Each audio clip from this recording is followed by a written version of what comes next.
Back here on CBS Sports HQ, the Heisman finalists are going to be announced tonight, and it has become a two-man race up the top with Ashton Jeanty and Travis Hunter. And of course, conference championship weekend, we had a lot of drama, a lot of highlights, and some outstanding individual performances. Travis Hunter continued to dominate, even though Colorado did not play this weekend, so he is still a heavy favorite, according to FanDuel. Meanwhile, Boise State running back Ashton Jeanty putting up some crazy numbers, nearly rushing for 2,500 yards. We're going to get into it. We're going to talk about the Heisman Trophy conversation with Patterson and Tom Fornelli. But let's start with 2A star from Colorado, Travis Hunter, the overwhelming favorite. I think it's at like minus 4,000 right now. So essentially odds makers view him as a lock.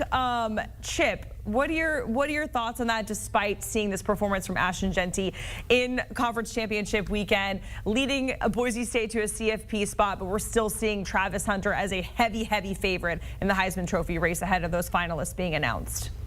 Right. I mean, it comes down to what the Heisman Trophy is, because if it is an MVP award, the most valuable player, then it is tied more to team success. But that's not the case. It is the most outstanding player in college football. And Travis Hunter's argument is always going to be that nothing stands out more than something that we have literally never seen before. Have we had two-way stars in college football? Absolutely. But we have not had two-way stars that are able to excel at an all-American, all-conference kind of level on both offense and defense, because he was not only one of the top defensive backs in the entire country, as you might expect, but his receiving numbers and the way that he was able to step up in some of Colorado's big wins are absolutely phenomenal. I mean, he is a unicorn throughout all of Heisman history, and so that's why I think we see the odds makers reflect that, and that's why I think we see Travis Hunter be getting a lot of support even in the world that Ashton Jeanty is creating with the historic performance at running back, is that this is history being made, being so good on both offense and defense.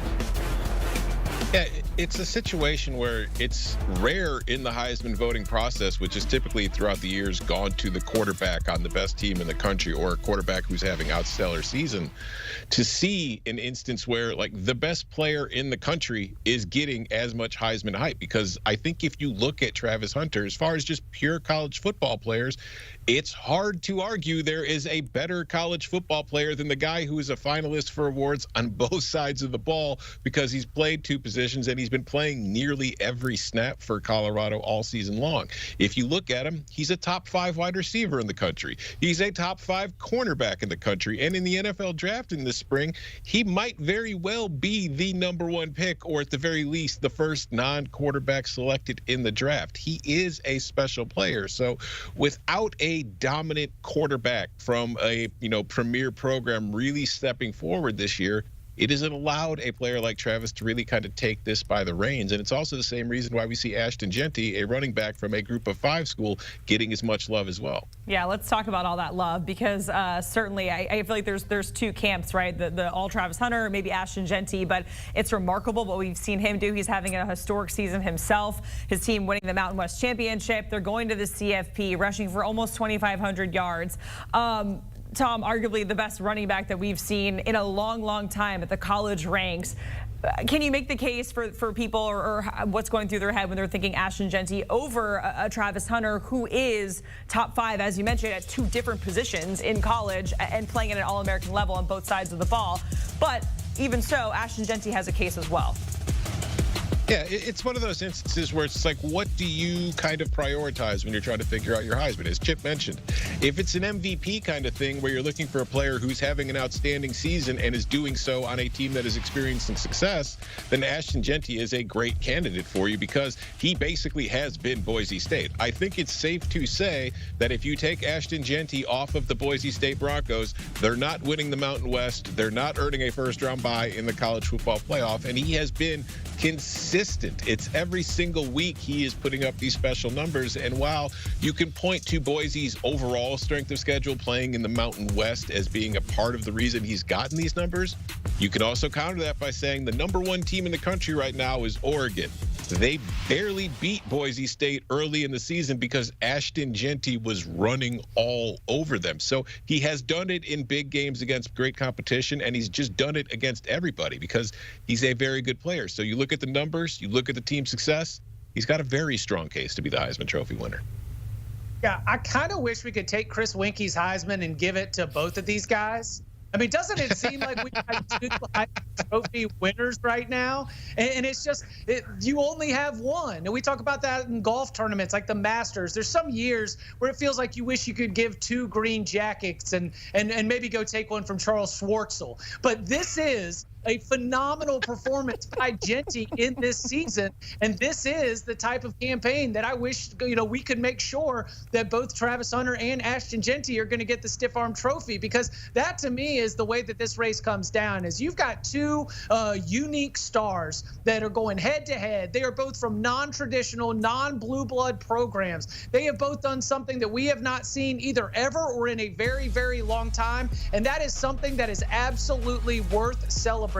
The thing that I would add to Jeanty in terms of the Heisman conversation is the fact that he is a great story, and so many Heisman voters do like the story because he finished as the Offensive Player of the Year in the Mountain West last season. He did not go to the transfer portal. He did not chase the NIL. He decided to stay with Spencer Danielson and the Broncos. He enters the year as one of the preseason All-American picks, and I don't know if we always like to go back, but most preseason All-Americans at a position like running back or wide receiver don't often finish as an All-American. He finishes as one of the most outstanding players in the entire country, from being at a place like Boise State, staying at a place like Boise State when you could have left, and then being able to turn in this type of season, leading the Broncos to a bye in the first ever 12-team playoff.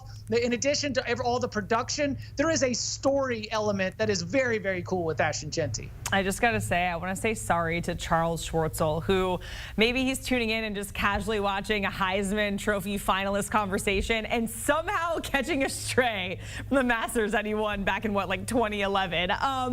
We're finally talking about a quarterback, 5 minutes into this segment, which is absolutely insane. Gentlemen, I want to get your most deserving quarterback to be a finalist, whether that is a Dillon Gabriel, a Cam Ward, a Shedeur Sanders. Tom, who is it for you? Yeah, I think if we look at the more traditional sense of how Heisman voting is gone, I think it's safe to say that Oregon quarterback Dillon Gabriel will be receiving plenty of votes. I don't know if he'll get many first or second place votes, but I think you'll see him finish in third place on a lot of ballots because he has been at the helm of the best team in the country all season long, the Oregon Ducks. Their first year in the Big Ten, they come in, they beat Ohio State, they beat Michigan, they beat Penn State in the Big Ten championship. They win the league in their first season in it. And even if he doesn't have the eye-popping numbers, you typically see quarterbacks for great teams getting there. And in a season in which there hasn't really been a dominant team, a elite force that everybody is expecting is going to, absolutely run amok in the playoff and destroy everybody, you could say Oregon has been the closest to that team, and Dillon Gabriel has been a huge part of it. As he transferred from Oklahoma, new to the program in his first year, got off to a bit of a slow start, but following those first 2 weeks, ever since that offensive line's gotten healthy, he's been phenomenal. He hasn't had a bad game yet. Yeah, I'm going to go with Cam Ward here. And you thought you'd be dealing maybe with Cam Ward, the leader of an ACC champion, the leader of a college football playoff team. That would be an easier sell to the Heisman voters. But still, what he has done really kind of lines up with like a Robert Griffin or Johnny Manziel type Heisman path here. The production is just so eye-popping. You have to recognize him as one of the most outstanding players in the country. He is the leader in passing touchdowns with 36. He is second in passing yards on the season. He is third in yards per attempt, and he did deliver the kinds of Heisman moments with all of those double-digit comebacks. 3 second-half double-digit comebacks on the season for Cam Ward. And so if Miami, had been able to beat Syracuse and had been able to go and win an ACC championship, I think we'd see a lot more of a Heisman case being put together for Cam Ward based on the production. But ultimately, I do think that the team success limited some of his ability to capitalize on what was one of the most prolific statistical performances in all of college football this year. You know what I love about the Cam Ward highlight reel is I have to watch him slice up my alma mater like every single time we run the video in the Florida Gators. Woof. Chip Patterson and Tom Fornelli, we certainly appreciate it talking about the Heisman Trophy finalists as those will be announced tonight. The conversation with the fellas continues over on the Cover 3 podcast. The Upon Further Review episode just dropped in your feed right now. You can download, follow, listen wherever you get your pods, or you can scan that QR code on your screen.